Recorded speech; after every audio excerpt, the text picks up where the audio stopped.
These 4 gaps in your HR function are going to lead to the biggest compliance and cultural risks in your organization. I'm Conor Hughes. I am a SHRM Senior Certified Professional with over 10 years of experience, and some of my clients include the largest nonprofits across the US. By the end of this, you're going to find the 4 most common things that I find coming out of an HR audit and how you can actually fix them. The first most common thing that I find in an HR audit is workers classification. And what I mean by this is the FLSA classification of your employees, whether they're exempt or whether they're non-exempt. And basically what this means is whether or not the employee is actually entitled to overtime.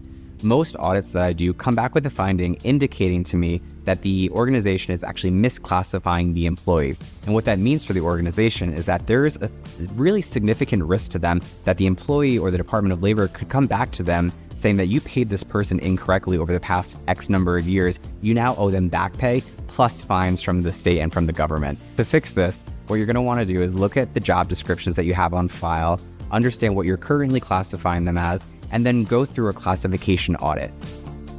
The second thing that I find with a lot of these audits is onboarding process issues, right? So there might be issues with your I-9, there might be issues with the specific language that you need in your offer letters.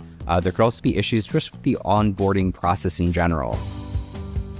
The third issue that I usually find in these audits is the employee handbook. So most organizations have a handbook in place, but they might not necessarily capture all of the required policies and compliance pieces from both the state and the federal government. There's a couple of things that you can do to fix this. So either work with your legal team to ensure that your handbook is reviewed by counsel, work with an HR consultant who can come in and ensure that you have the right policies and the right state addenda potentially required.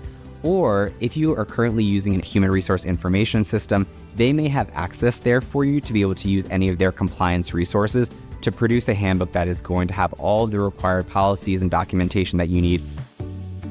And the fourth one is the hiring process. You want to make sure that it's incredibly tight and that managers and hiring managers have the proper training on this, on how to go through the interview process, how to go through the hiring process, potentially introduce unconscious bias training to the hiring team as well to make sure that the entire hiring process is the same across the board. So the one thing that you can do today is grab your employee handbook, read through it, and find out when was the last time this was actually revised. If it's longer than a year ago, this is your sign to actually go through an HR audit right now. You want to make sure that you're not being reactive and instead want to be strategic and proactive in how you're managing your HR function.